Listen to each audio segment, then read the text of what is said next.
kapatid. Grabe oh. Masyado na siyang siksik. Masyado na siyang makapal. Hindi na siya makahinga. Kaya agawin ko ipapapagate na natin para makahinga siya.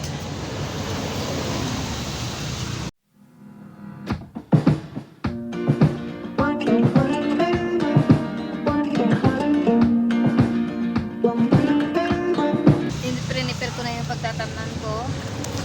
Mabilis yan.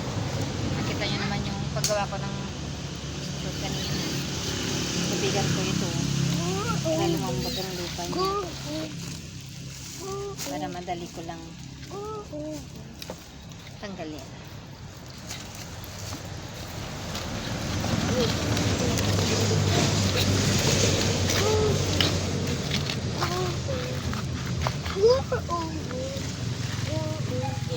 Dami kasi siksik na siya oh. Saka hindi na siya magandang tignan pag lumalaki.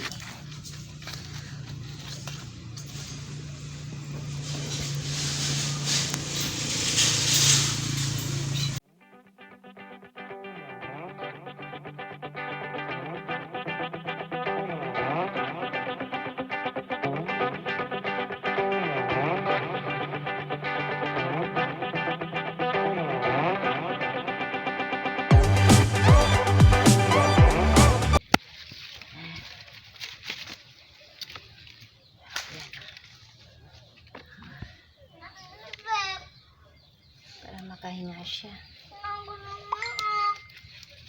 Ayan. Malaki ng mga ugat niya.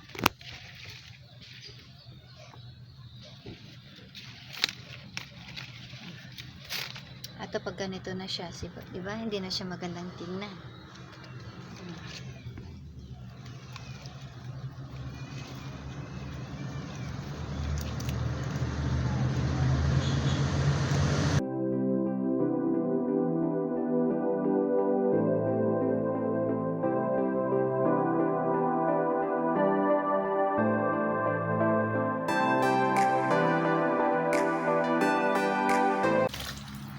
Grabe oh, siksik na siksik na. Yan. Siya makahinga.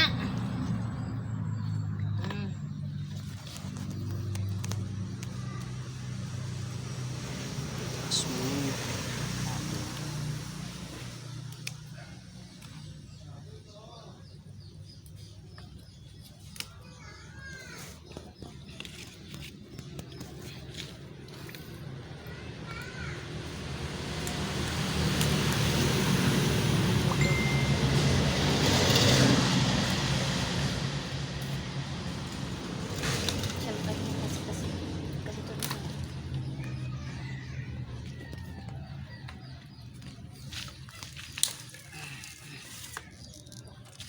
Hindi naman to delikato itong Carmen na to eh.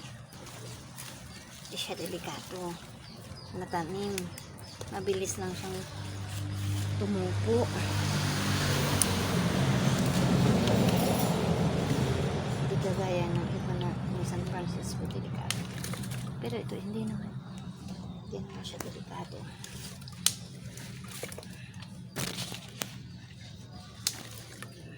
Ang laki.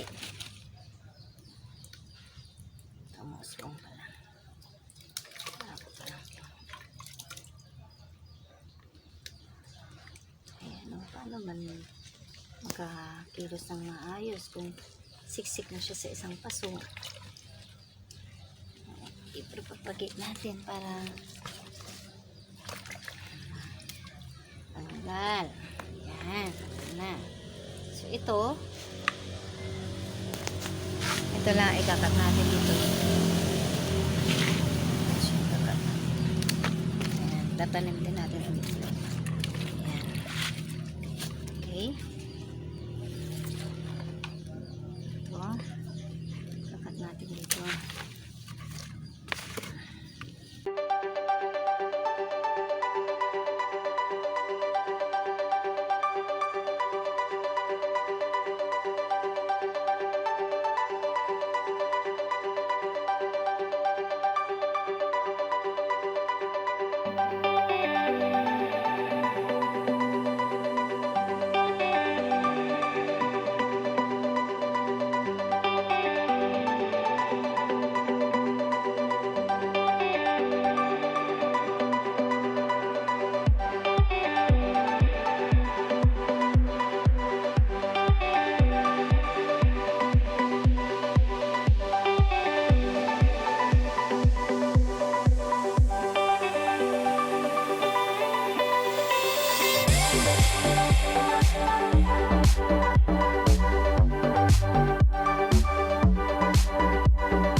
separate natin yung walang tubo, yung ugat.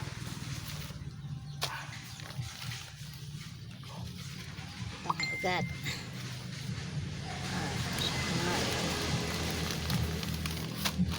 Ano yung ugat niya.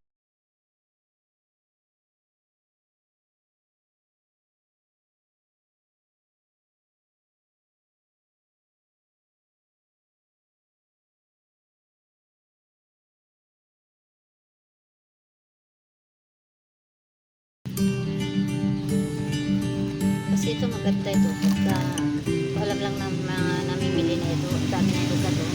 Marami siyang magiging anak ito. Bilis itong tumakan. Pero dahil siguro sa dadalawa lang ang dahon, mahuhuling mabili ito. Dahil hindi nila alam kung ano yung nandun.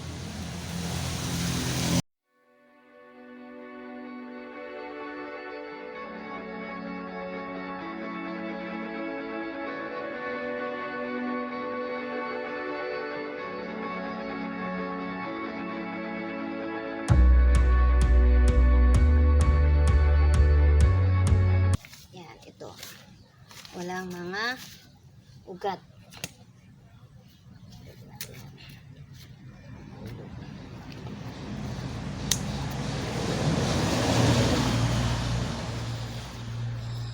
Kinakain kasi ng caterpillar.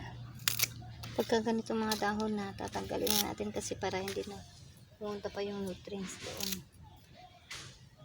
Para magpanibago siya ng dahon. Masyado yata mahaba. Putol ko. Masyado mahaba. Putulin natin yan. Yan.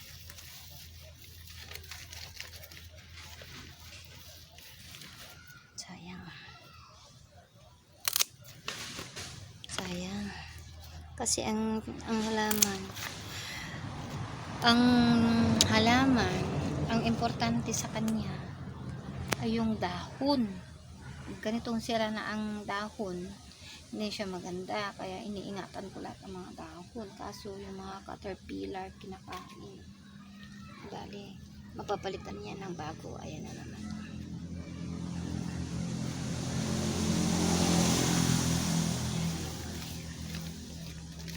Okay, so ayan siya.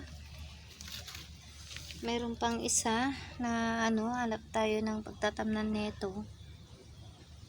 At may ugat naman. Yan yun. Ngayon, kunin natin yan ulit. Kunin natin to. Natira. Mayroon pa pala dito. Ayan. Yung kanyang mga ugat. Hindi natin itatapon ito. Ayan. Lagyan natin dito.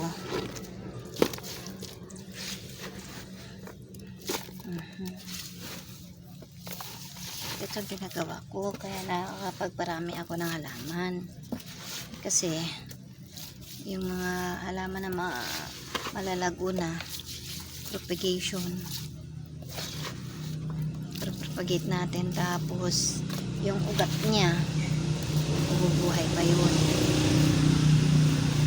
Ayan.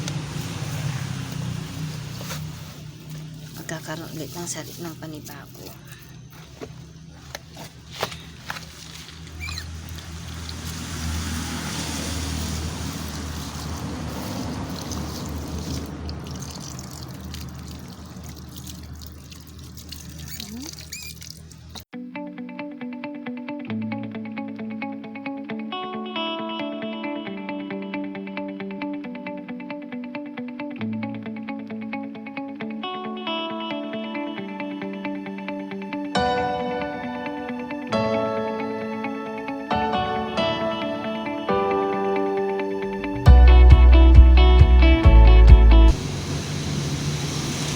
Tapos itong mga ito, kagaya ng ginawa ko ng inilalagay, tinatanim ko to, kulot ako, kakaroon din siya ng nabubuhay din siya, usbong din. Grabe, yan ang mga tanim pala. Kaya hindi nyo tatapon yung mga ugat-ugat nyo. tatabunan din ng lupa. Kasi nabubuhay din siya. Hindi siya maselan. Hindi siya maselan. Ganito. Aglonema.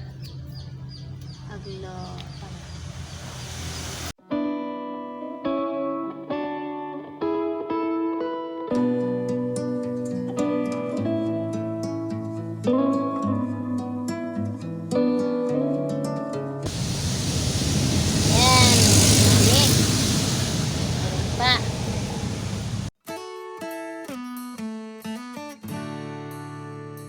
Yan. Ang dami na, oh. Paano ba to? Ayun.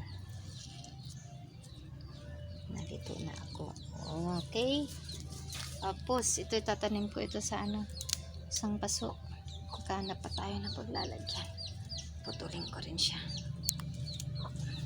Dalawa. Dalawa pa. Dalawa pang ito yung nalalagyan.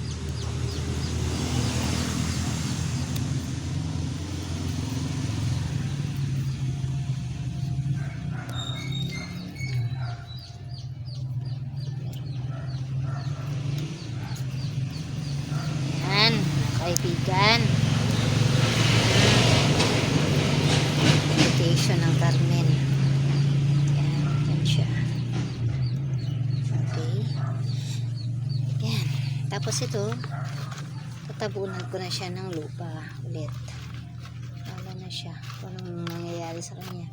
Pero kagaya ng mga ginagawa ko doon, tinatabunan ko din siya. Nagkakaroon siya ng panibagong usbong. Yung mga ugat-ugat po. Okay. So, yan. Tapos na tayo. Yan. Lalagyan na natin sa quarantine. Yan. Yan na yung nagawa natin ngayong araw. So, half day. Ay, masakit ang likod. Hindi naman. Dahil nagkape naman ako ng mais morado kanina.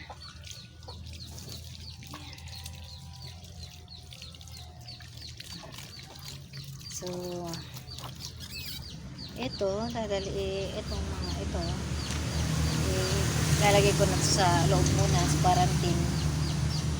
Pagka mabuhay siya, tsaka ko ilalabas. Pero itong apat,